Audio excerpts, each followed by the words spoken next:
folks. I'm here going live. The subject matter is the discussion at hand is the war on art and not on people.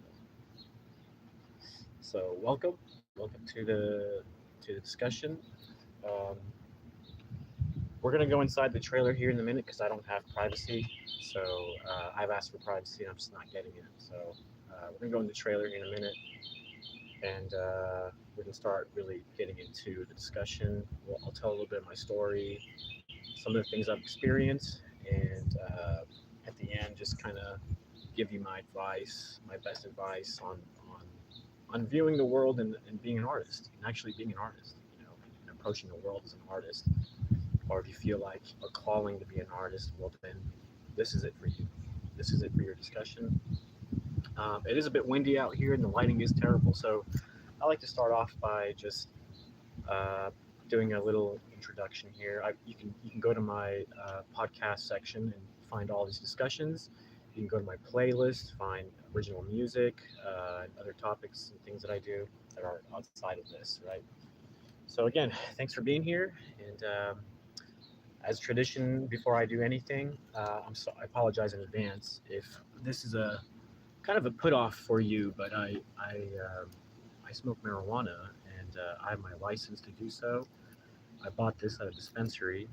Again, I apologize. It's off putting for you, but oh, I grabbed the wrong one. I just it's just something that I do and something that I just really enjoy doing. So let's go in. Let's go inside the trailer. So we have a little bit more privacy. Come along, take a walk. We're gonna take a little walk. We might lose a little bit of connection because we tend to move around. There's going to be a little bit of a internet loss here, but it's while I'm out here, let me just show you the beautiful garden real quick we got going on. Beautiful garden, tomatoes, peas, all kinds of stuff. That's why I like coming out here in nature and starting off the discussion, but I just don't feel like I have enough privacy here today, so we're going to go inside and settle down, take a puff or two, and then we'll start the discussion. So here we are in my trailer. Love this trailer. If you're a trailer life kind of person, man, pull the trigger on it and get yourself a trailer for reals. For reals, though. For reals. Sorry for being so unprepared. I try to prepare as possible when I do these things. I got a little caught off guard because, like I said, I just wasn't getting enough privacy. I was asking people I live with to give me some space, and they just weren't doing it. So, settle down. Let me settle down. Settle down. Here we are, folks. Here we are. We made it. We made it to the trailer. And I'm glad you're here with me. It's been a day.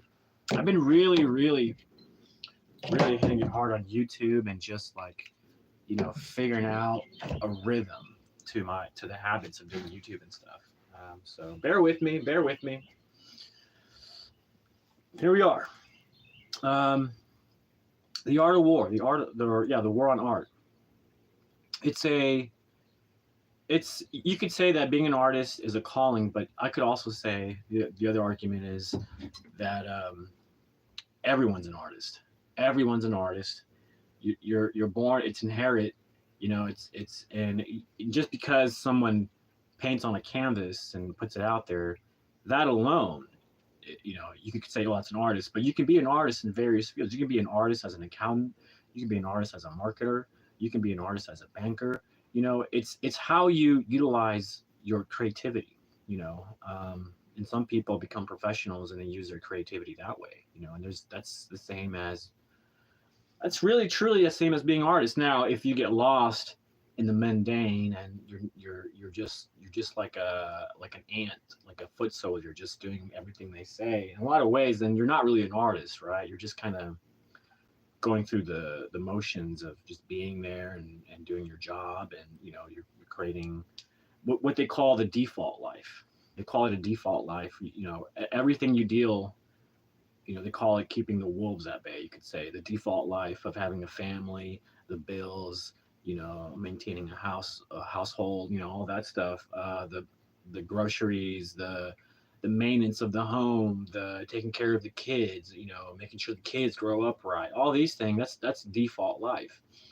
And there's nothing wrong with that. It just is what it is. And so that's one of the struggles is how to not be so sucked in to the default life where you don't have any time for your creativity. You don't allow yourself to be creative. There's no energy there. There's no momentum. All these things, and it's just, you could say almost in a lot of ways, if you're not expressing your creativity, your natural born human nature, it's all inherent, like everything, all that, it's there for you to use. And if you don't use it, you lose it, right? If you don't use it, you lose it. And so you can see, and I can see the difference between a personality of someone who's using their creativity, whether it's at their job or at a creative field like painting or music, like a very creative field, right? And I know these creative fields take a lot of business sense if you actually want to make it too. So in a lot of ways, like lately myself, I've been approaching how I approach business as an art form. I'm looking at it as a craft. I'm looking at all the laws that govern money and how to make it, how to acquire it. There's so many things that go into it. It's actually really surprising. And for me as an artist, someone who was always, closed-minded to the idea that art can be more than just painting a canvas or creating music, like just like doing the obvious creative thing, right? There's more to creativity, right? You can use your creativity during meetings, during group leadership, whatever. You could be handing out a motivational speech at these big, conventions or corporations. That is in itself an art form. YouTubing in itself is an art form. There's a whole craft to it, which I haven't mastered. I mean, I don't have the right proper tools. I don't have the right financing for myself to get it there, through my default life, you could say that I'm not making enough to actually invest in a good microphone, invest in a better camera, invest in a better phone that can do better things, and have more free storage and all this. You know what I'm saying? There's a lot of hiccups. And so part of surviving, okay, I have privacy. So people don't get it. People don't get it. I need absolute privacy to do this. People don't get it. Like, I'm not looking to be talking in front of somebody in the real world. You know what I'm saying? Like, I can only really fully express myself if I feel comfortable enough. And people don't get it. People don't get it. You try to explain to them, hey, I need the privacy. You can't be bothering and walking around making noises and building on stuff. That's no good. It doesn't work for me. So I'm a little ticked off. I'm trying to calm down. Smoking does help. So like I said, I do a lot of that because it just helps. It helps. And, I'm losing my patience, if you will, with, the people I'm surrounded with. But it's okay. You just gotta breathe. So we're gonna do a little smokage and continue the conversation. But I apologize. It's been a hectic day, and I'm trying to. People aren't cooperating. When people aren't cooperating with my schedule, it makes things 5 times harder. And then I don't want to go into it, but I don't want to get off topic because I'm losing everybody. I'm losing everybody who jumps on. They're like, oh, he's not even talking about the topic. I know. I apologize. I'm gonna get there. Stick with me. It's good stuff, I promise. So I've already explained that art can be viewed. It's not restricted to just being an artist. And philosophically, the perspective is that a lot of us grow up in a reality that's built for us, either by our parents, the religions, the school, whatever, the concepts of patriotism in America, Republican democracy. All that is default life, right? It's just pounded into you. You have to do it. You have to do this. The government says so, this and that. Religion's a free choice, but still it's there and you can pick whatever or not to, whatever, participate or not. It's up to you. I don't participate in churches for the fact that for the longest part of my life, all I did was go to church with my folks, like every Sunday, or sometimes Wednesday, special occasions and all that. And I just got sick of it. I got sick of the repeatingness of it. I got sick of feeling like I'm just a sheep and I'm just a herd and I'm just someone to talk to talk down to as part of a crowd. Like I hated the whole experience. It made me feel so less than, so I didn't feel connected because it wasn't a subject matter that I cared for. But religion is a whole other factor that we're going to discuss about later for sure. But art is life, and life is art. It imitates itself, and there's a surface level art. There's really no meaning behind it. And, sometimes surface level art can take off for the mere fact that it just struck a chord with the emotions with people, and that's not the only thing with art. You can heal with art, spending the time yourself doing something, whether it's woodworking or something, you're spending time focusing on that stuff. You're exercising your creativity, your free will. And you'll find a lot of joy in that, in exercising your creativity, or else you're limiting yourself. You're not putting out, you're not experimenting with what you can do as a human being. You're limiting yourself, and I think of unhappiness comes from limiting ourselves from the default life. Now, another reason why I picked this topic is because of the bombs and the wars going on. Trump is, he's got that image, the iconic image of an angry president, and it's just so, it's just, to me, when I look at it, look at it from a civilian, U.S. civilian, the way I look at it is that we're being played. American citizens are being played. The government uses our tax money for whatever they want. They put a puppet in place for the time being, for just to guide, to influence and guide the American people, some of the American people. And in a lot of ways, I think Trump is a Trojan horse to war. I've always felt that way, because it's just his personality and the way they prop him up, and his image. His image is, I'm. You know what I'm saying? So his whole brand is like that, and the U.S. government is using it in their favor. They're using it in the favor, especially when it comes time for war. They want to, So America, in ways, is like a bipolar, a bipolar kingdom. It can't decide on a direction, because it does eventually because of the government, but like when there's presidents, it just seems like, we're going one direction, and suddenly there's another president that's going another direction. When in reality, it's always been going one direction. It's just, in my view, it's just playing all the people. It's just theatrics for the government to get what they want. Now, this is my personal opinion. This is a personal opinion, but it's more or less a theory, right? I don't have facts behind what I'm saying. It's a theory. I'm not saying this is what it is. This is what America is. I could be absolutely wrong. But this is the thing. The thing about an artist is that you're an outside thinker, and you allow yourself to have those crazy thoughts that other people are not willing to have. Because if you're not willing to go outside the box, if you're not willing to set aside the instructions and do an experiment on your own time and your own dime and doing it your own way, you're never going to get there. You're never going to find it. It's the only way you'll find true, fulfillment, right? Outside of the default. You have the default life, and you have fulfillment in that. But outside of that, you have to fight for the time to create. And if you don't fight for it, you don't use it, you don't spend time, you don't really grow as a human spiritually, because all you're doing is being a zombie. That's the last thing you want to do.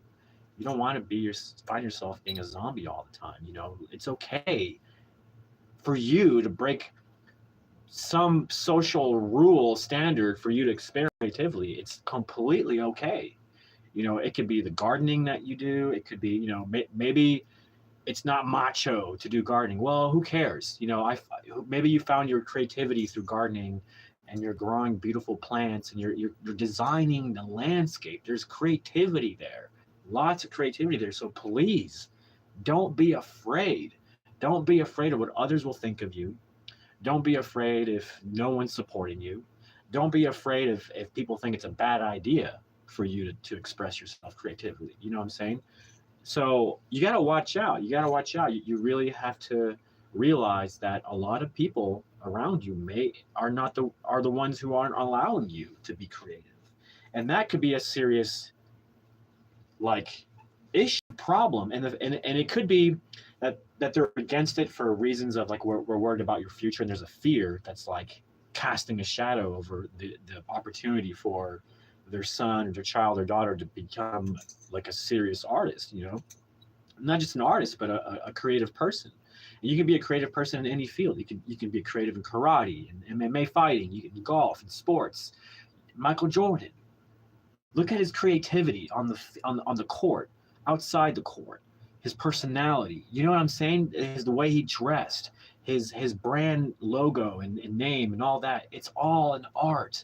And what he did was so beautiful that his name will ring through humanity, probably past our generations for probably 50 generations. That's a lot of generations, but it probably will. Like a Michelangelo, whatever. He's Michael Jordan. You know what I'm saying? He's gained that because his focus, even though he had his default life, if you look into his life, he had gambling, he had, you know, not that it was an issue, but he just likes it, you know, and he has family things. He had his father murdered. Like, what? You know, and it was completely irrelevant. It was just a freak accident, like two villainous people looking to steal and murder somebody. You know what I'm saying? Like, it was just it had nothing to do with the fact that he was Michael Jordan's father. It was just completely random, and life can suck that way. It can really, really suck that way. It can test you in that way too. It can. It really can. You got to be very, in a way, not you have to be afraid of life. Please don't be afraid. Don't be afraid of being creative. You know that will be fear will be the thing that's going to stop you right immediately from ever taking those few first steps into a project, you know, and if you really you gotta get to a place. You gotta get to a place where you're comfortable with the fact that you dove in, or you're going to dive in, you know, and you're not going to look back.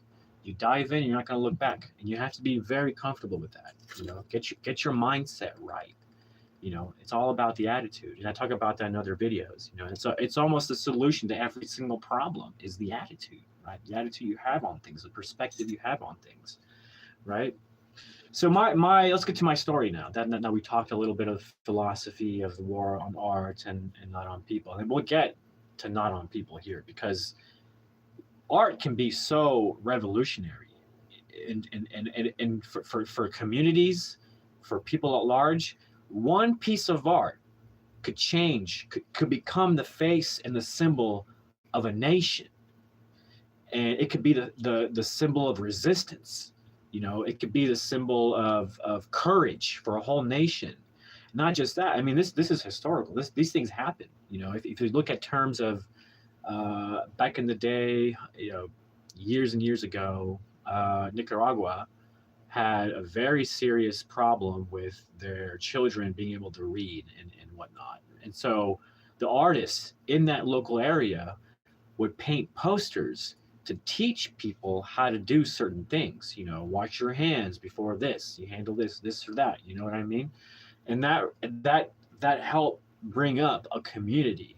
And there's so much power behind art, and you could literally stop wars with a simple piece of art, a message that gets picked up by an organization that they feel that is the right thing and has the right heart and the right everything, and they put it out there. They put it out there. I mean, we were just talking about presidents and that. Look how they use the artwork and marketing for presidents.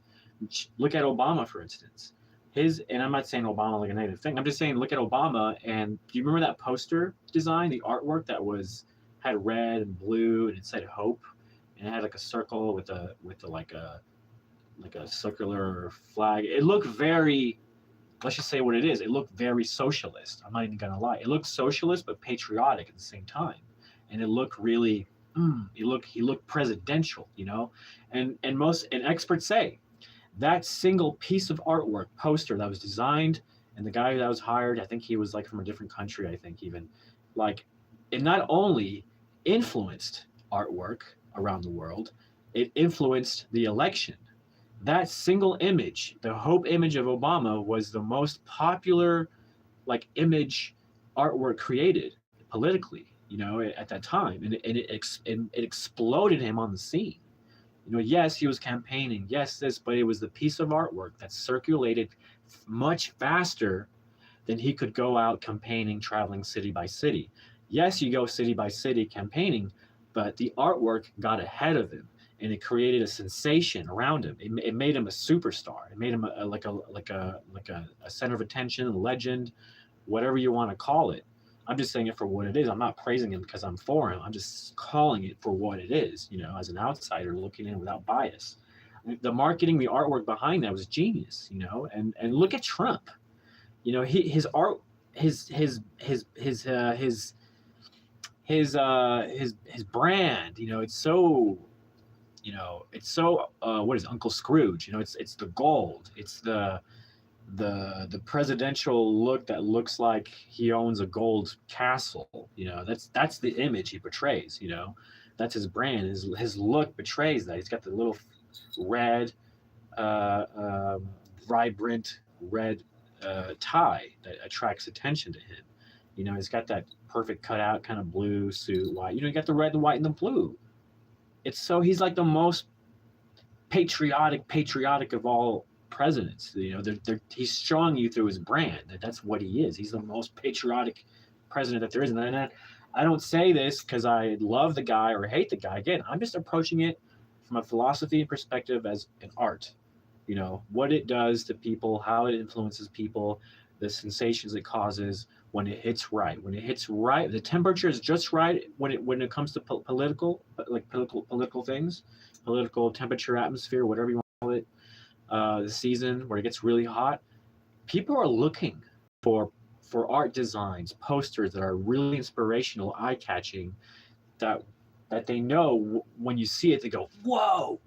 And that reaction they get, they go, oh, I know other people are going to have the same reaction. And then them as an organization go, oh, we need to use this. Next thing you know, as an artist, you blow up because now they're printing 50,000 copies of your artwork and spreading all over the city. Like, for example, there's so many countries outside the U.S. that do this. Vietnam, during Vietnam War, for example, there were people creating artwork posters in the United States that were against the war, and they were showing, like artists in San Francisco, things like that, putting these things up, and these posters are like famous now. You may not be aware of this, but these posters in the art world, in the expertise world of marketing, politics, whatever, these are famous posters. Famous. We're talking like well known around the world because of the effect they had around the world. We're talking people who are international and get the glow. We're not talking about like everyday Joe Schmo people, and there's nothing against that. I'm a Joe Schmo, okay? But I like to have a pulse on things. I like to read. I like to better myself, right? And I'm older now. I'm getting close to 40, so I have some life experience, and I'm telling you what I know, what I pick up, and what I see. I'm telling you all my perspective for you to learn. This is for you, for your benefit, not for my benefit. My benefit is I get to teach something to somebody, maybe grow a channel. Who knows? Who knows if this is going to work or not? But I'm positive about it. It's already working, and I have to thank the subscribers, the likers, the sharers, the commenters, the people coming in and out and checking it out. Like, I really appreciate it. I'm working harder than before to do this channel and take it seriously. I'm taking that goal that I made this year very seriously, to devote my time to get those 1,000 subscribers. So I hope you can appreciate all the time and commitment I'm putting into this. So let's get back into it, huh? And this topic fascinates me because I like to approach the world from an art lens, a perspective from an artist. You know, everything that I approach, and it just has to be that way for me because it's just how it works for me. It clicks with my passions, and the passions that I dive into bring me joy. The projects that I complete bring me joy. The process brings me joy, and the fact that I get and the most important part is the exhibition of the projects, right? The exhibition, getting in front of eyeballs and seeing people's reactions. If there are any, you hope that there are. You hope that people react in ways that you hope for, and that's the whole cherry on top for the artist. How other people feel about your work. That is truly the cherry, because you've done the process. That was your selfish moment as an artist. Your true selfish moment as an artist is the process. You're in it. You're focused, and you don't even know it. You're already growing as a human being, right? You're becoming better. The more time you put in your craft, you're going to get better. It's just a natural process of, if your intention is to get better, it's the natural process of how things evolve, right? Over time. And time comes at us sections at periods, right? Little periods of sections that come at us constantly. And we have to be very wise in how we use that time. And so back to what I was saying, balancing the default life with the art life. And it's a very tough one. Sometimes, like for me, I went ahead and sacrificed a lot of things in my default life because early on in my life, I already went through cancers and other things that, to me, I was already at the point where it's like I'm not normal. Okay, like I can't have a normal family. I can't grow a normal family. The only way I could have a normal family is if I married somebody who truly appreciated me and propped me up and helped me, as a starving artist, because that's what I am, a starving artist, at this point in time. And if you follow my journey, my daily diaries, like these discussions as well, you'll see how my journey, I'm getting better and better. You've seen that I've put out a tremendous amount of artwork. You've seen me put out like 15, 20 pieces of artwork that celebrities have even signed. You know what I'm saying? So it's not like I'm not doing anything.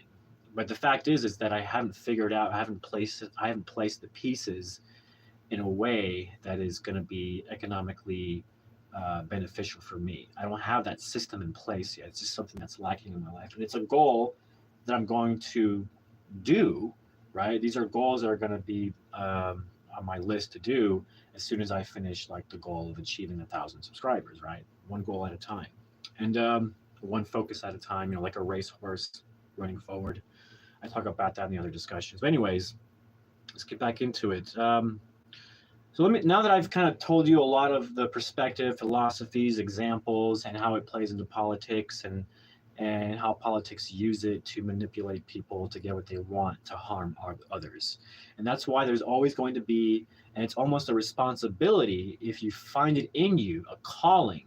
If you find something that shocks you, that you don't agree with, that you think is wrong morally, if you're the person who can find the courage to speak up through the artwork, because remember, a really good piece of artwork will say 1,000 things more than I could ever say in a discussion.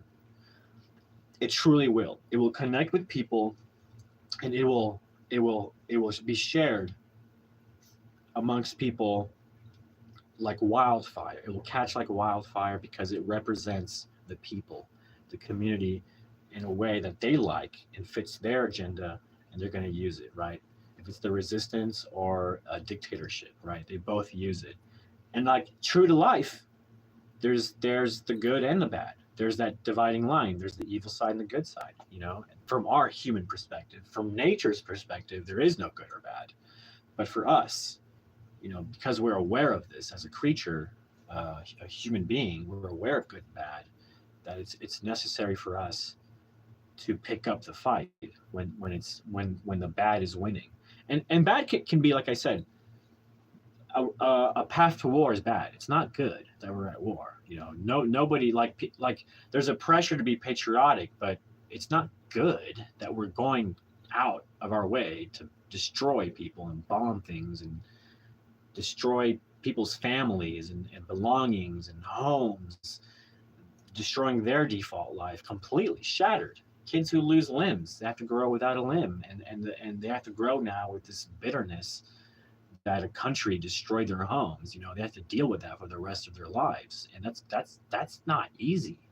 That's not easy, folks. We take that for granted because we don't have to deal with that. I will say I'll give credit to America does a really good job protecting our borders and whatnot by being the biggest bully on the block. Maybe it has to be that way, but I don't agree. I don't. Just because you're a bully doesn't mean you have to go around destroying, killing things. Not in my opinion, but that's an opinion of an artist. It's going to be different. My opinion will be different. The opinions will be different because people have different perspectives. There's a religious perspective. There's a general perspective. There's the government perspective. They all have perspectives, and they all think they have a handle on life, which is fine. It's your right, if you choose to go forward and have a handle on life. If that's you feel like you have the power to do so, the responsibility, the discipline, a God-given right, your genetics, you feel like you're replaced, fated by whatever, a superpower, that you were put on this path for a reason, right? Everybody was put on this path, placed exactly where they are supposed to be. If you believe in that, for a certain purpose. Everyone has a certain purpose to either fight or let the bad win. You either fight or let the bad win. Because there is, people think that the opposite of love is hatred, but not necessarily. The opposite of love is actually indifference, because indifference allows the bad to proceed. Do you get what I'm saying? So it truly is a responsibility of the good to do something.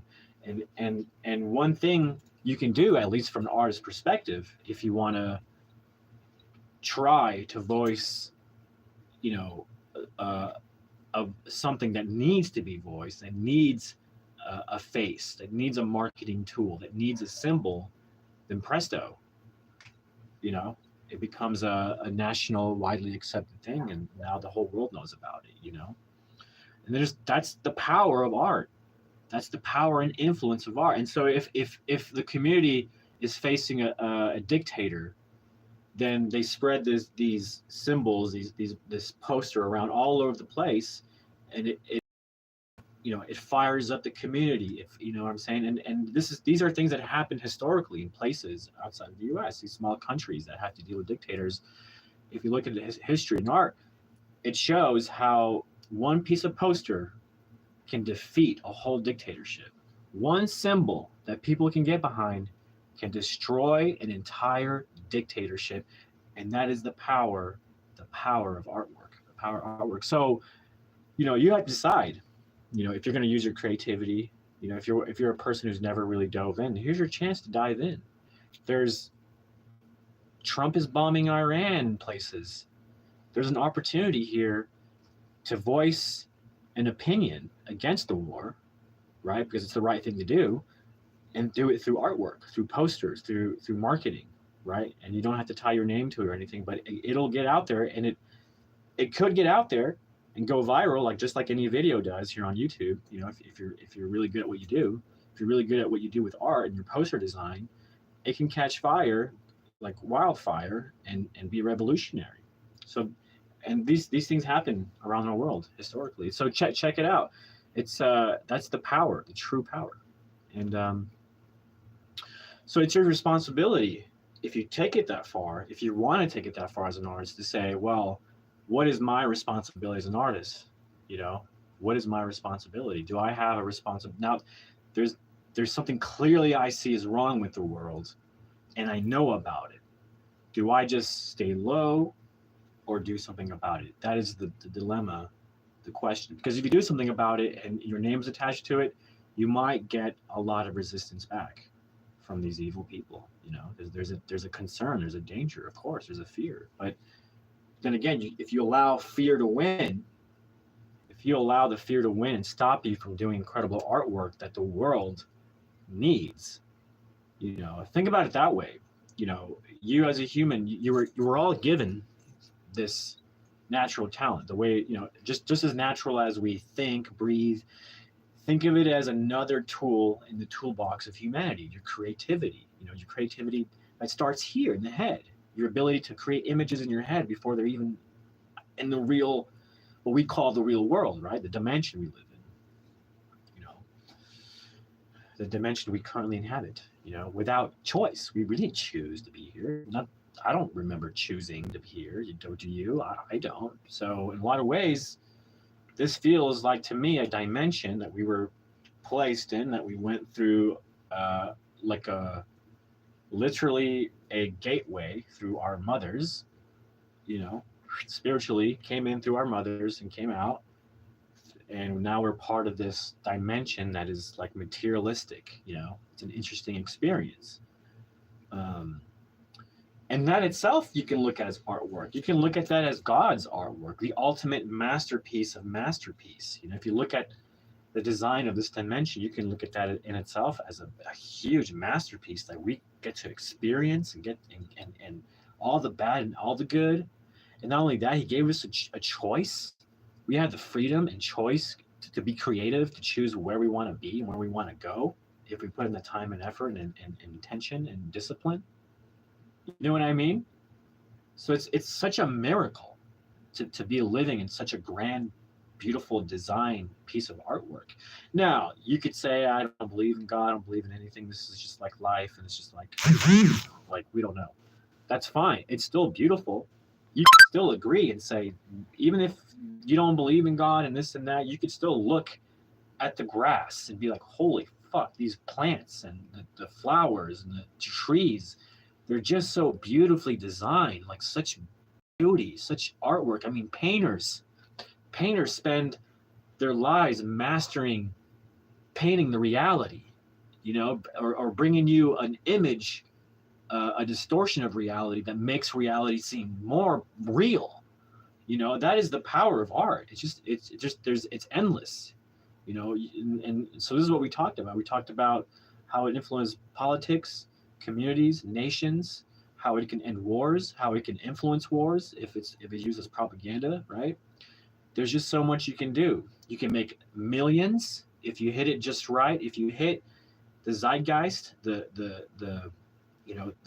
consciousness, if you just hit it just right at the right time, the right place, and that happens because you're working, you're motivated, you have a good attitude, your vibes are good, you're positive, your vibes, everything is good, and you're attracting opportunities, and you're taking the proper action because you're ready to take those opportunities. The next thing you know, you're just in it. You're not thinking about being better. You're just in it. And when you're in it, the least thing you expect happens. Something viral happens. There's a big boom. Something huge happens. I think when you very least expect it to happen. When you're in your zone, as an artist. And being in your zone is a great place to be, because you can be creative and be distracted by the default life, and it takes you out of the zone, right? But if you really spend the time outside, you plan it to be outside the default life, the family life, the everything, work life, all that, and you spend a good stretch, a whole day, right? 3 days. Imagine we can do 5 days straight, just focused on the project. Imagine we can do it for a week. I've done this. I've done this with script writing. I've rewritten the whole entire script in 1 week. And we're talking rewrite like completely. Like I was looking at it and I was just like rewriting it as I copied it from, the last draft. I normally don't do that, but I did it because I took my script and I said, I want to make 2 movies instead of making it 1. Even further, possibly 3 movies. So I wanted to stretch out the themes. I wanted to explore different perspectives because it has a lot to do with robotics in the future and where we're headed, and different philosophies and different groundbreaking moral dilemmas, right? And that's all, through entertainment and creating tension through story, interesting characters and interesting dilemmas, right? And having really strong voices and that connect with an audience, and not easily said, harder to do, trust me. But that's the true mark of an artist. I think a true artist can be an artist in any field. If a real, in my opinion, a real artist, a real master creative artist can jump in any field to field, and have the same energy, have the same passion, come with the project or whatever it is with the same attitude, perspective, and their same style, the same philosophy. Everything is there. you know. So by in theory, you should be able to go from one field to the next without it being like, oh, I'm really bad at this or not. No, it's not an issue for me. I can go from one field to the next, and it's my artistry is on point. Like I don't suffer anywhere. It's just on point, you know. And when I do things like films, it just takes a lot. It takes a lot out of you to create films. It's truly an enormous craft. It truly is. It's like building a house. You know, it's crazy to make a movie. You know, there's so much that goes in pre-planning, not just the pre-planning, but the creative side, like the pre-planning of scheduling and organizing. But then there's a pre-planning of all the creative stuff that you got to do. You know, it's insane. It's insane. You're using your left and right brain. You know, if you're doing it all yourself, it is quite the exercise if you're going to make a film. If you're an artist and you feel like you've proven yourself that you can take it to the next level, try film. That is a beast. That is a beast. Music in itself is a beast, but I don't find it as challenging as making a film because you can put in the same energy you do in a film and put it into music, and you come out with an album. You know, and then you have to put in the work to like put it out there, right? Same thing with the movies. You have to put in the work to put it out there. So there is some work that goes into after you're done with your art projects. You have to put in the work. If no one does it for you, you have to put in the work yourself to get it exhibited. And that's been a very, very, very a huge struggle for me as a local artist and filmmaker to get my films exhibited. I mean, half my battle as a filmmaker, I would say 75% my battle as a filmmaker is finding exhibition access. And it really sets me off. I get really pissed. You local cinemas and the one truly one that is like the true independent spirit has it's an icon, it's established, you know, Circle Cinema here in Tulsa. When they don't do it properly, you know, they don't handle local filmmakers properly, it really, really, really pisses me off. And it pisses me off because I care so much. You know, it's not the way people think it is about me. People think I'm mean and this and that. No, it's because I really truly care about these people in this community. I don't see anyone else really doing anything for them. Finally, there's a guy in town. Yes, he's been stepping all over my toes, whatever, but I've let it go because he's doing a really good job of bringing everyone together. I'm not going to be an idiot and just be like, well, he did it, so I'm not going to be a part of it. No, I'm going to go over there to the same community he's built up. I'm going to have an event there at the same community. You know, there's nothing they can do. I'm going to be really friendly, really nice, and remind them that I'm here for the long run. You know, I'm not a bad investment. You know, I'm a really good talent. It's just people are afraid to work with me because I'm such an outside thinker. I'm such a way out there artist with the talent and the time I've spent. It just no one comes close. You know, my age, maybe outside of Tulsa, Oklahoma, yeah, but in my area, I'm talking about my area. It's like nobody comes close. Nobody. Like with the films and the art, especially, nobody comes close. You know, so I'm always baffled when I don't get the film job. I don't get this. I'm like, what is going on? Like, you want me on your film? Trust me. I know how to entertain people to a degree, right? I'm learning as I go, but I've had such a journey, like theatrical stage, all that. I've poured in all my life into these art forms. Like, trust me when I say I know how to entertain people. Now, and I'm learning as I go. My goal is to be a better entertainer as I go. You know, I may try stand up. You know, I might dip into to some serious comedy.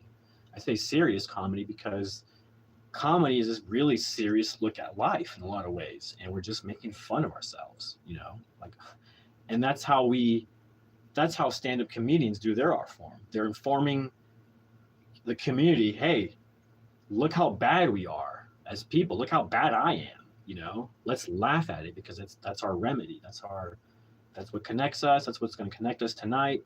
You know, that's going to raise the vibe. You know, and it's going to bring a lot of joy and pleasure to people. It's such a special art form, stand-up. I had the pleasure of sitting in some of the most famous comedians doing stand-up, and they do it so good, so seamless.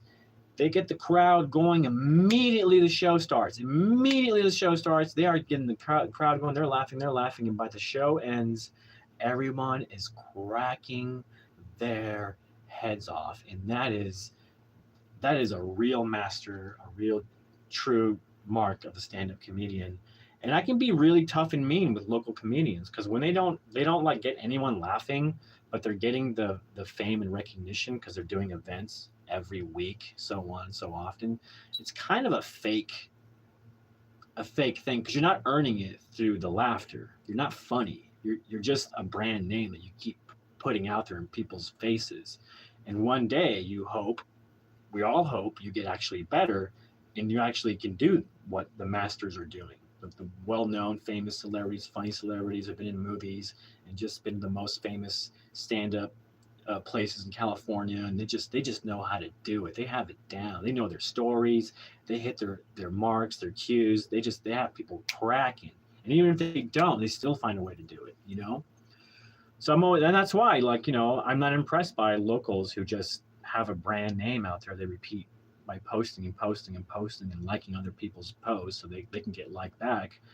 That's a strategy, but in my opinion, you as an artist should focus more on the craft and less on the media and less on that. Because yes, you want exhibition, but you want the artwork to do the talking for yourself. I've gone to places where I've seen artwork grown-ups by adults who clearly have no business being an artist. They put out the effort of trying to be an artist. They put in the effort of this artwork isn't doing anything for anybody. It is for them. Because art, initially, when you're the artist, let's say your medium is painting, that is a project, a focus. I'm sorry for all the Snapchats. There's a girl that keeps hitting me up. I need to figure that out. I need to silent notifications or something. I apologize. But the thing is, like, it was so distracting. It was so distracting, was it not? It was like, all right, let's take a pause here. Let's put a pin on this because we've already talked about a lot, and I haven't even given my stories of how I came to have a brand new perspective on things as an artist. And here recently, I'm diving in. I'm like, I'll get into it here. I'm gonna take a little smoke break here and smoke my little marijuana here. I'm just honest. Okay, I smoke marijuana. I have my license. I bought it from a dispensary. I smoke. I'm not trying to be like, this is cool, you should do it. If you hate it, good for you. If you don't do it, good for you. I do it because I had cancers and stuff, and I grew up around it, and I just do it now. You know what I'm saying? It's a thing that I do. It's so ingrained of who I am. Smoking is so ingrained that I don't see ever really like stopping one day. You know, like I'll smoke a little bit, sure, but there's hardly a day I don't go where I don't smoke marijuana, and I'm just being honest.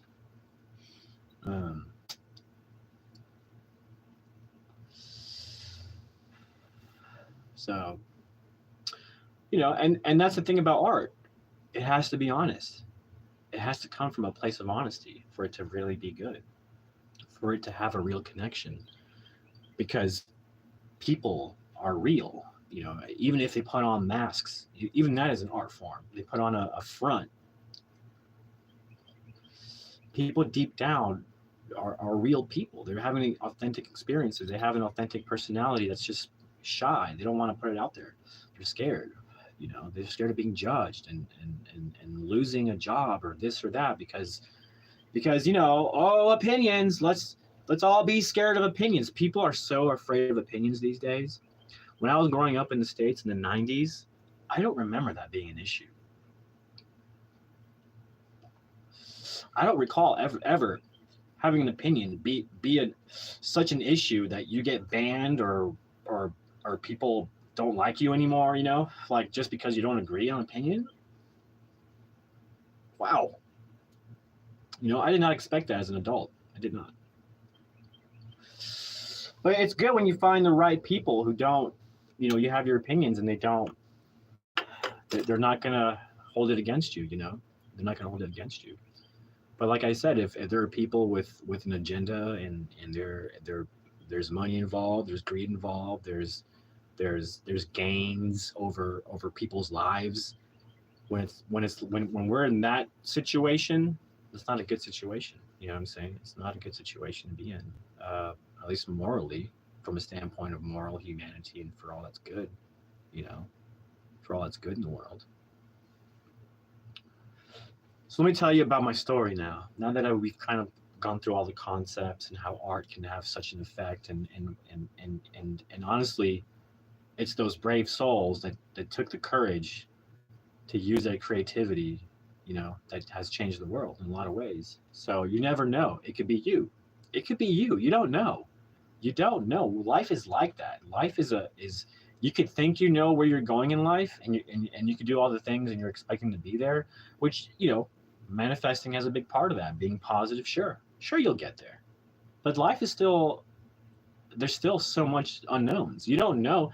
Like, for example, you could think that, I could think that making this YouTube video and whatnot, these YouTube videos will go viral, but next thing you know, what if I, what if I did something and I land in the newspapers, and that was what makes me viral, and I wasn't expecting that, and that's a good thing. It was a good opportunity, and that's how life is. It's just, life is still with so many things that could suddenly turn and twist, but if you stay positive, it could turn and twist to your favor.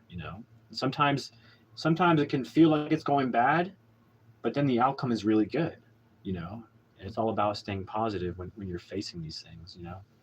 That's a whole different discussion, right? But initially, my life has been a series of just jumping from one art project to the next, and when I'm not doing art, I'm not in my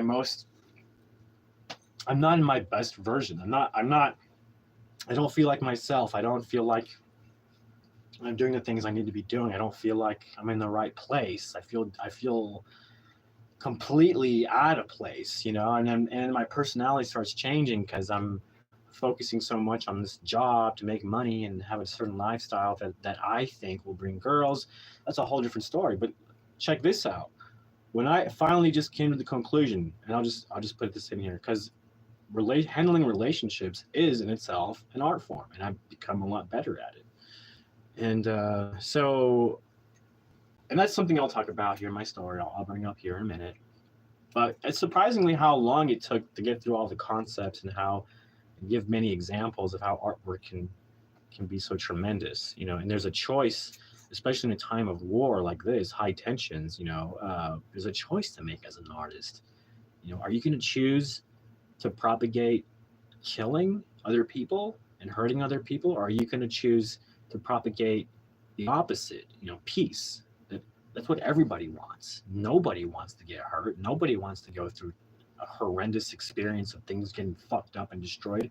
Excuse my French. Nobody wants to go through that, and for people to use that as leverage, nations to use that as leverage to go as far as say, hey, I know we don't agree on this, but I'm going to go as far as effing up all your shit and even killing people, that is sick. We have to come to terms as people that is sick. That's sick behavior.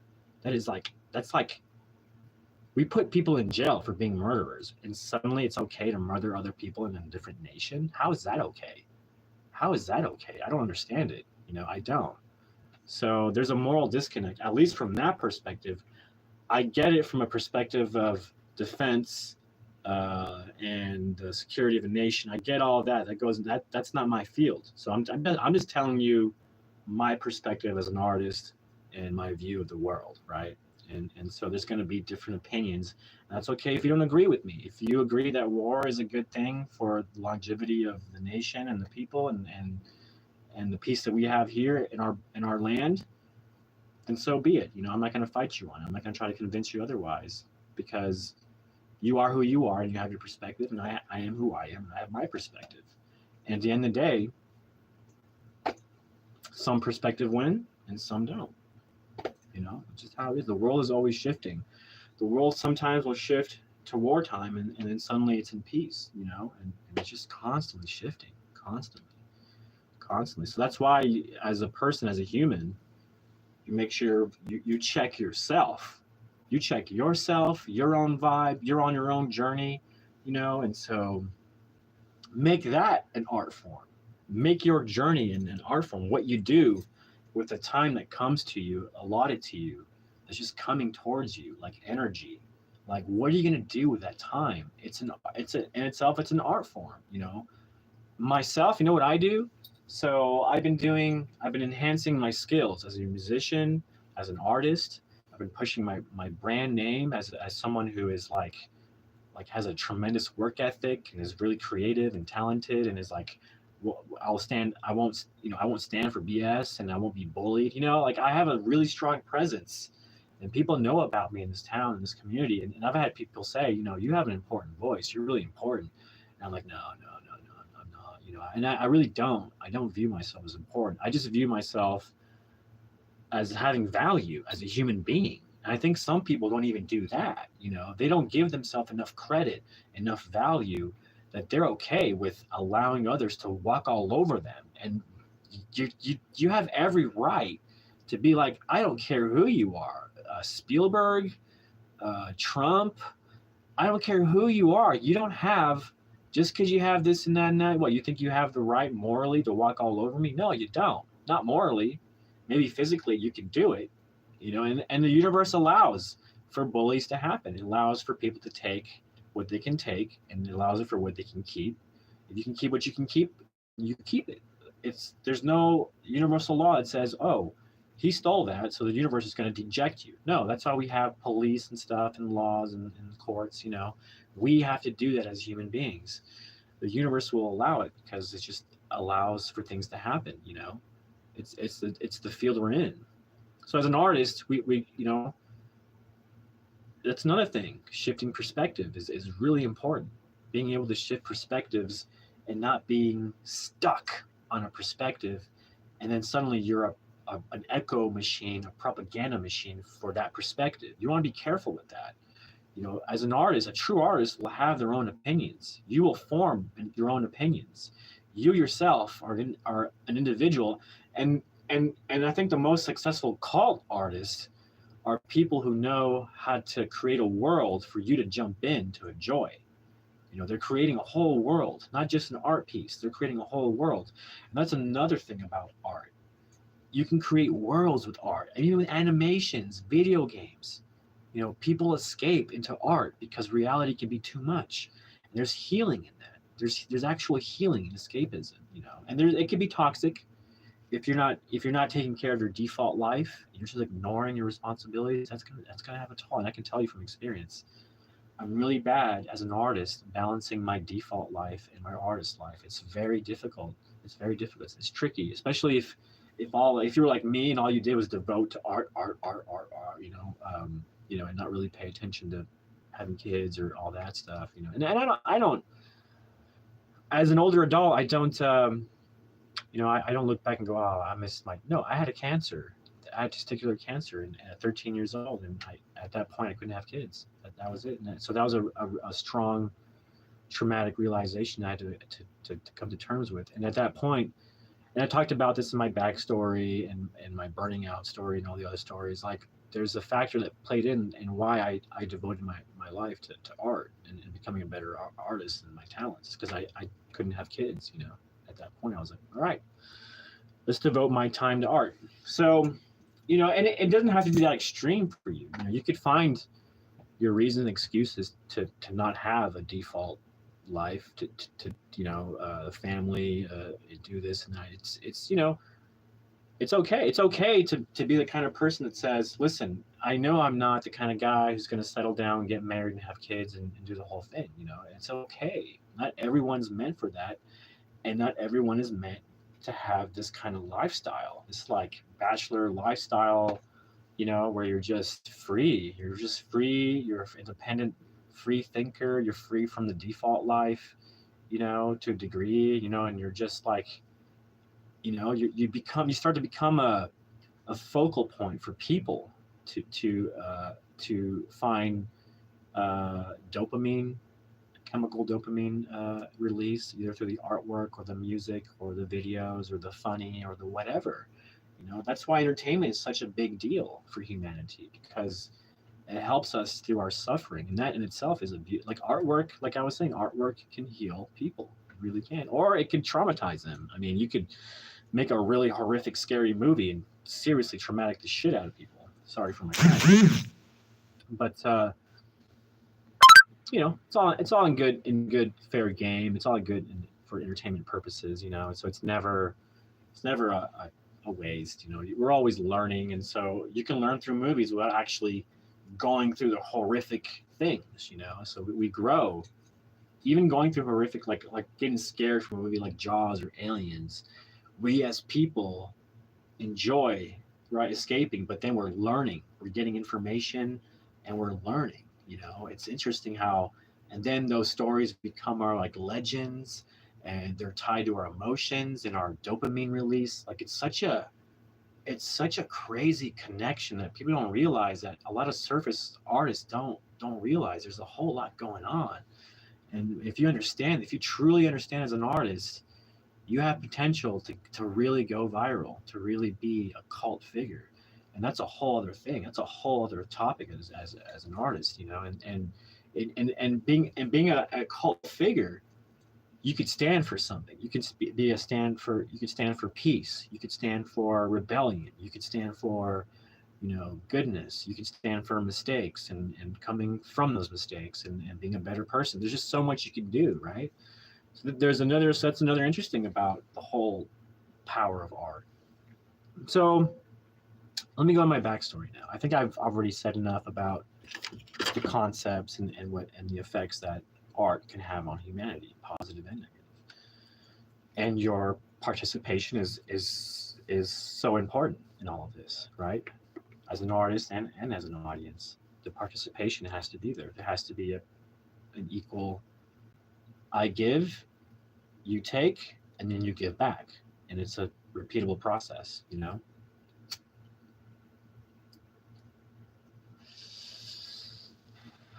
gonna take a little break here, and a little smoke break, and just process everything I said, and then I go over my story here. I'm gonna tell my personal stories and how I've learned from my mistakes, and how I'm applying these principles of being an artist to different fields, and one determining point that made me realize, oh, I need to go 100% artist, not just 20%, not just 25, not just 50, no, 100%.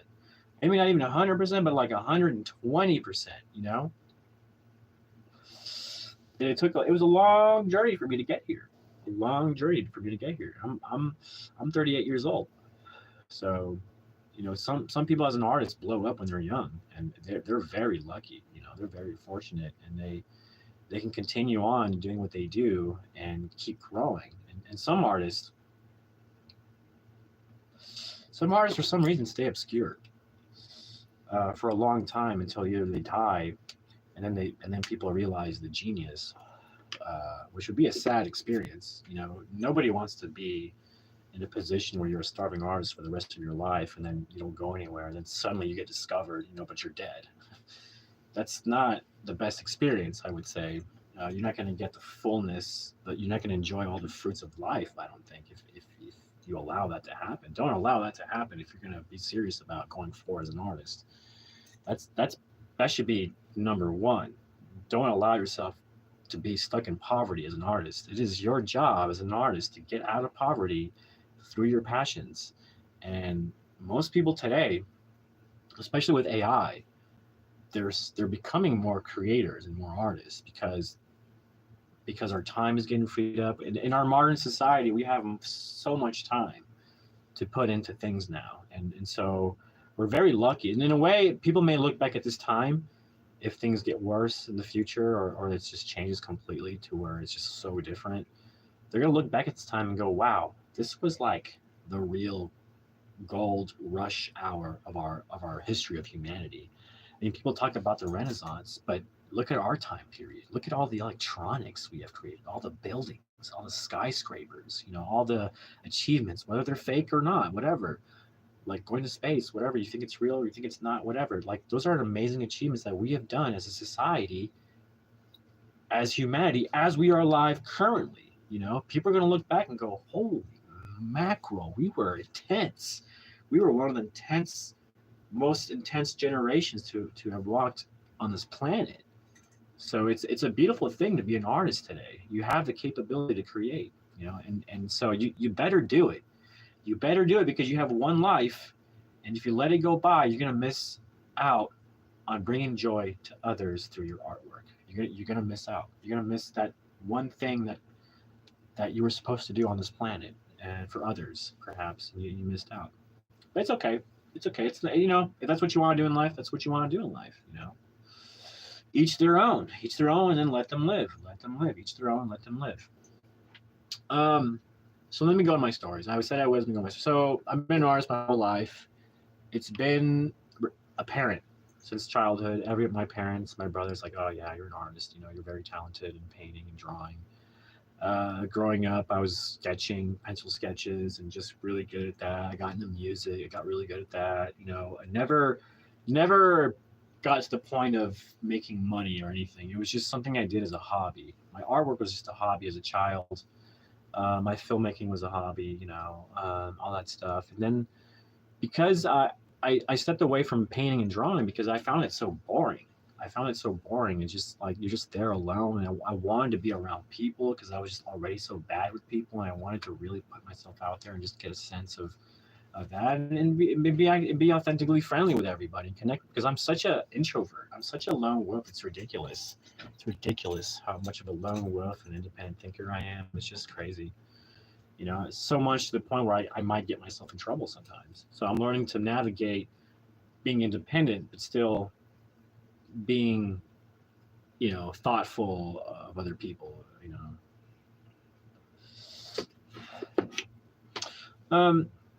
But yeah, so I went from paintings to theater, and that was a transition I did in my young adults, like teenage and young adulthood, and then I went to filmmaking. I was taking what I was learning in theater, as far as breaking down the locations, was props and scenes, whatever scene changes, the scene, like getting a real grasp of the whole production through theater. I took all of that and shifted to film. I started making movies on my own. I started organizing, writing movies, organizing the actors, and organizing the scenes, scheduling the scenes like you would in theater. You go to rehearsal, you work on the scenes, and pretty similar process. Pretty similar process, but different. I took my time with things and just built it up. And as soon as I got things in order, I would go cast it, find local people that I thought would be really good. And that's what I did for a long time. I made movies. That was my exercising my creativity the best I could with no money, using prosumer equipment, barely any good microphones, barely any good lighting, just digging in and doing the process. Because I always knew I wanted to be a filmmaker as a kid, because I've always had a camera in my hand. And I knew being an artist that it would be a natural fit for me to express my creativity, my artistry through this huge medium, right? This enormous medium that has a lot to do with storytelling, which is a whole other craft and a whole other artistry. Then you get to script writing, which is a whole other craft and a whole other artistry. I mean, it's insane, right? And I spent a lot of time, even in college, in my college years, I spent a lot of time studying script writing, like the format, the structure, the different genres, and then I spent a lot of time the filmmaking techniques, improving my filmmaking techniques, going through the ropes, going through all the serious lighting setups and camera setups, and having like perfectly laid out blueprint sheets of where the camera has to be and the lights and the actors. Like I did all of it. And so I did that for if you sum it all up, if you include my time as a kid with a VHS camera making movies, like me trying to make movies and animations, that's 25 years. It's 25 years I devoted to making video content that I've never, some I've uploaded to YouTube, but a whole lot of it though, I've never uploaded. It's still in a box and mini tapes and old hard drives that are just saved to the side that one day I may bust out. You'll be amazed at the things I've created as a filmmaker, as a zero budget 14-year-old, using prosumer, barely anything to do movies. I understood the concept through theater, and so all I did was include the camera and just started shooting, right? So I did that, and then now lately, then I devoted my time. I got away from art. I which kind of depressed me a little bit after thinking back about it. I devoted a lot of my time being on other people's movies, like almost everybody's films and everybody's productions. I spent a lot of time on their set, from Killers of the Flower Moon to Reagan to Tulsa King to John Swab movies that were here. Tulsa, he's a big Tulsa guy. Really, I really respect him. By the way, I would love to work. Putting it out there, John Swab, I really dig you, man. I dig your work. I'm all about you. Like I wish to be like a little apprentice, if you will. If you take me up as a mentor in privacy and just help me out with my movie projects, like small little movie projects, help me bring him up to a SAG level. Man, that would be tremendous, John Swab, because I really dig you, man. You're really cool. I like your projects. I like your approach. You've done really well for yourself with your partner. It's just been amazing. To me, as a local filmmaker, to see a Tulsa guy do that well without the help of like a Sundance. He's got help economically, I'm sure, with folks and some other business affairs that he's done to get to where he is. I'm sure, no judgment, but that's what you do as a filmmaker. You get financing from your folks, your uncles, your family, your friends, your churches. That's what you do. That's just what you do to make it work. You just do the necessary to make it work, because it's a very expensive medium. It's either you pay the price to make a movie faster, or you pay the price in time. It took me 15 years to make Stray Kids. That is a crazy devotion to just that project as an artist. 15 years in between all the default life that I call the default life. All in between all the default life stuff, focusing on one project, pushing it when I could, working on it when I could. 15 years, that's a long time. And so it's finally out. Stray Kids is finally out. It's playing in certain local movies, theaters, until I get it streamed. My next goal with Stray Kids is to get it streaming on a platform. If it's YouTube, then it's YouTube. But if it's like Netflix or Tubi or something like that, that'd be amazing. So that's part of my story, was being a filmmaker and all that. So I came to a conclusion in my life that I need to spend less time trying to be something I'm not. So here's the part of the story where I tell where I had a point in life where I had to really decide, a fork in the road, and decide what it is I was going to spend my time with for the rest of my life. And so I wasn't doing really well economically. And as an artist, I was feeling a lot of pressure to find a new field, to just kind of give up and find something. So Spartan College of Aviation came to my radar, and I was okay. I hear it's a good school, and I hear that aviation mechanics is a career you can make some solid money. And the more time I spent at the school, and the more time I spent with people, I realized they were spending a lot of time in hours, work hours, full-time, overtime. I mean, they were killing themselves for aviation. And I had to really think about this. Like, am I willing to sacrifice part of my life, my adult life, to first of all, be unhappy probably doing all this stuff? I would have some joy learning all that stuff. I think it would be cool. But at the end of the day, I'd be killing myself. And it just wouldn't be me. It just, people say, well, who cares if it's not you? Try it. Well, I did. I tried it. I didn't think it was a good fit. And my gut was like, no, this seems wrong. You're going to feel like shit all the time, like tired. You'll have zero time for even if you think you'll have time, no, you won't have time for your artwork and be creative and whatnot. So I'm like, So I thought about it, and I came to the conclusion that the only reason why I was running towards aviation mechanics was because I was scared of being an artist. I was scared of that life. I was scared of being poor and broke and not making it and failing. And I was allowing a fear to take me away further and further and further away from what brought me joy, And so when I realized, spending time in the college and spending time with the professors, and I didn't want to be there. The school was like not in good shape. First of all, the school was like shit. I'm sorry, but it is. It's just so outdated. It's just not good. And for the amount of money I'm spending, it's supposed to be like $50,000 to go there for 2 years and the school looks like that? No, no, no. Where's the money going? You know what I'm saying? No, no, no, no, no. You're not gonna sink your vampire teeth into me and suck me dry of my creativity, my passions, my money. Like fuck that. No, no, no, sir. No, no, sir. It didn't seem right. So like it didn't make sense logically. It didn't seem right. It wasn't a good fit. So I ended up deciding walking away from Spartan Aviation. I was like, this doesn't feel right, and I decided that once I realized that I was going there because I was scared scared of failing as an artist. Once I realized, oh, I don't need to be scared, and if anything, the thing I need to fear is fear itself. So I decided, okay, so I should start running towards the things I'm scared of, right? That's the advice that I keep hearing. Run towards the thing you're scared of, and you'll find that that's where you need to be.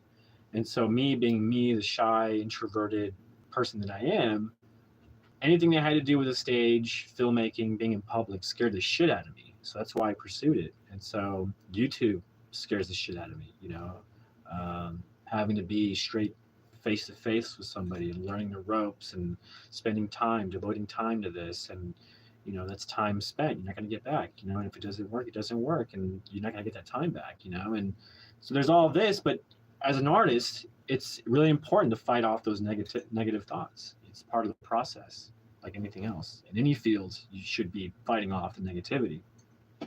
So I've done a lot of fighting off negativity through all my artworks projects. Even the Stray Kids that took me 15 years, it took a lot. And there was times where even one of the producers was like, I think you should just give it up. I've even thought about quitting it because it was such an enormous project for just one person to take on as an India tour. And in my opinion, it should have won India Tour of the Year. It should have won me that in Bare Bones because of how tremendous the project is. And for one person to do all that is so tremendous.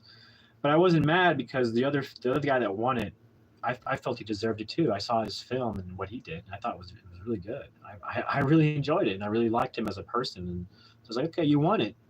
It's fair. It was well deserved. It was well deserved. It was the first time at a film festival where it felt fair. It felt fair, and I didn't feel like there was bias or anything. But I didn't wear India Tour of the Year, which is what I was going for. But I won Actor of the Year, or not Actor of the Year, but actor, Best Actor, and I won. Some other actor won Best Actor too in a feature or not. But I won it as well as a special recognition, and then I got some other awards too that I wasn't expecting. So it wasn't. Sometimes you win unexpectedly. You're expecting something, and the outcome is totally different. That's okay as long as it's good, and you're still positive and good and fighting off those negative things. It's going to be a good outcome no matter what. So here we are, pretty much kind of gone through my life, and I came to that point I discussed where I decided that I was going to commit my whole life to being an artist. It was that point. This year, it happened like 2-3 months ago. I decided I was going to do aviation. I was spending all this time. Decided I was only doing it because I was scared. Started running just full on like a rhino towards committing to being an artist, and lo and behold, Stray Kids got screened in a movie theater. I had a painting that got picked up at Mayfest. It was part of the State Gold Collection, which was a pretty big deal. I mean, it got press locally, and it was a big deal. It was on display for like a month. I was able to paint about 10 paintings, big paintings of my version of pop art of these celebrities.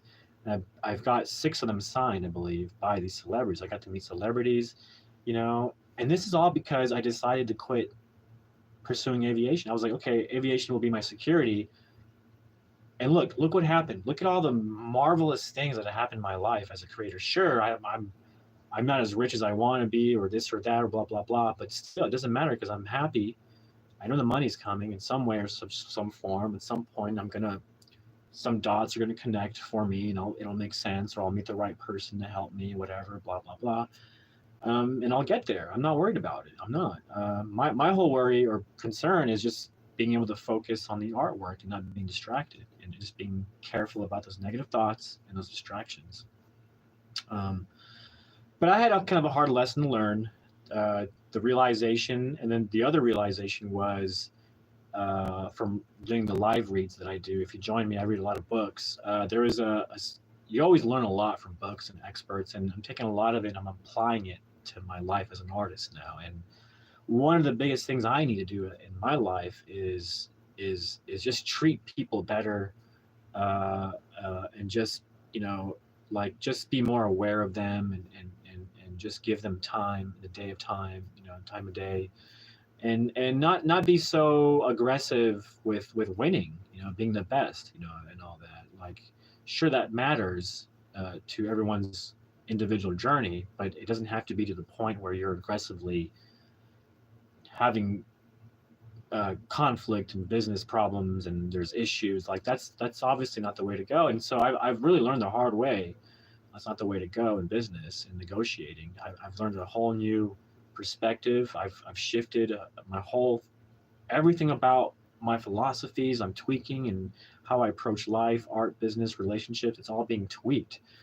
And because I had to take a hard look at my life. There was just everything was going really well, and suddenly something just got the best of me, and things just got really bad. It got the worst of me, and it brought out the worst, and it made me face my demons. It really did, because I noticed some, not in the moment, but you notice, like, shit, something's wrong here. I need to tweak something. I need to fix me, and so you yourself, that, look at yourself as a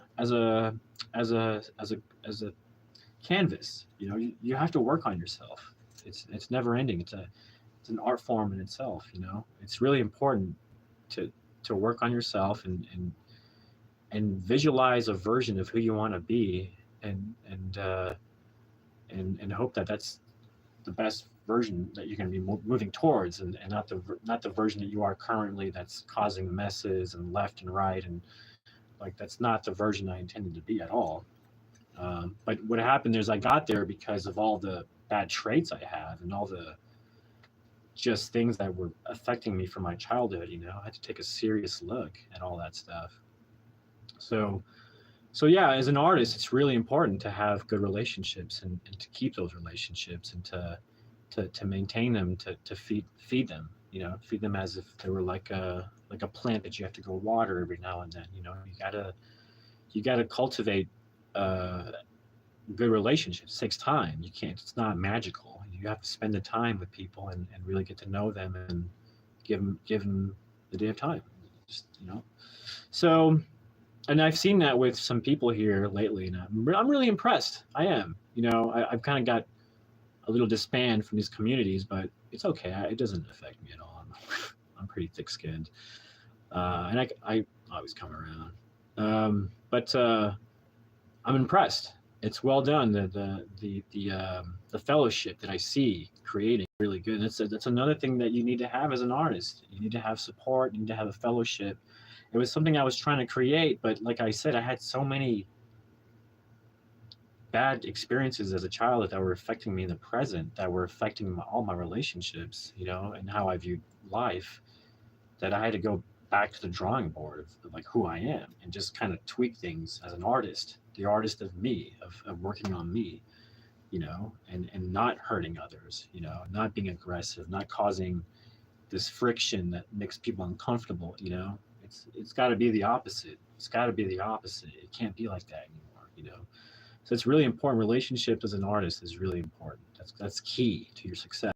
It's going to be key to moving ahead quicker than others, because it's having those good relationships with people that are going to open the doors to your career, and you'll move quick as soon as you have a really strong fellowship with certain people in the community. You'll move really quickly. You'll move ahead of the pack, if you will, pretty quickly.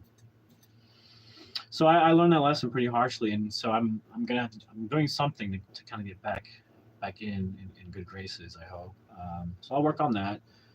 Now, to end my spiel with this whole thing that we talked about, I mean, if you watch the whole video, I've been through all the concepts and everything, and now I told you my story, And my biggest remedy was focusing towards me and my inner focus and focusing me and looking myself as a canvas to work on, you know.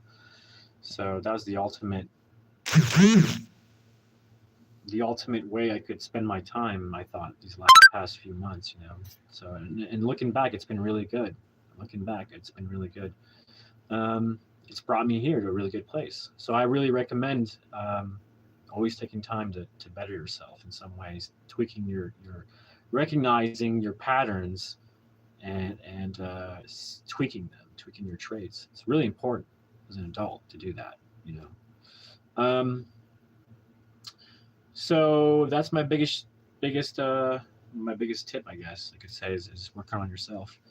But I guess we'll end it there. I don't know what else to add. We've been over so much that I don't know what to add. I just thank everybody who was with me today during this discussion. I appreciate you tuning in and listening. And for those who are going to tune in later in the future, I appreciate you being there in the future. And you'll find this published in the what is it, the podcast section, and there's the playlist section of my channel. This will be under the podcast, and I guess you could say I'm starting a podcast. I don't know. I guess that's the focus now, you know. Oh, there is one more thing I want to say about the war on art. There's actually I think it's called War on Art, and I can go over that concept real quickly and summarize it for you because it's a really good book, and I recommend you go out and get it because what it says basically it pretty much summarizes what I said in a different way, but their concept is very specific to one thing, right? The concept is basically that you have the default life, your family life, your responsibilities, and then you have the art life, right? And your default life takes away from that, and even your art life will take away from your default life. So when things get in the way of being an artist, that is, in a way, they look at that as being like the devil or evil or just something bad, and you have to work at finding the time to do your creative stuff and be an artist and all that. You have to really work at it. You can't just, you know, and what they make what they point out is that there's a resistance to being an artist and finding time. And they use Hitler as an example, or somebody did. They use Hitler as an example. And Hitler, when he had a bit of inheritance, he went to Vienna, I believe, to study art and architecture, and he did all that. And he did art, he did artwork, and even designed a car later in his life. But you could almost say that he couldn't succeed as an artist. He was met with so much resistance to be an artist that instead his path was much easier towards war, which is a crazy thought. But that's how bad resistance can be. If let's say Hitler didn't like deviate from being an artist because it was just too hard, it wasn't working, he wasn't making money, he didn't like that, maybe it wasn't getting him fame, the fame that he was searching for, you know, maybe he wanted to be, you know, it wasn't working, but he was probably met with so much resistance that it was just easier for him to go the route of war. I mean, war was already breaking out, you know, he could just go that way and then just do that. And even said, I think he even painted a little bit during the war. I think he did some sketches, you know, and then, but it was just easier for him to go that way. And so you could argue that because of such intense resistance that he didn't fight back to continue to be an artist. But you could argue that Hitler, you could argue that his artistry went from the canvas. This is my argument.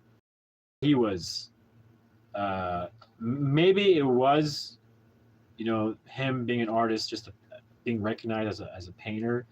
Maybe it didn't work out for him because that wasn't his fate. There is such a thing as fate.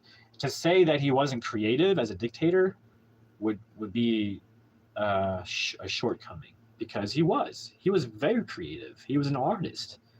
You know, I'm not praising him, of course not. What he did was completely evil.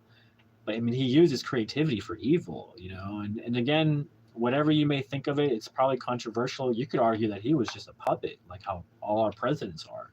He was just a puppet for marketing. He was like one of the first Trumps, you could say, like a figure that's a puppet and propped up by people around him that are the true leaders and generals and this and that, and they have a mission.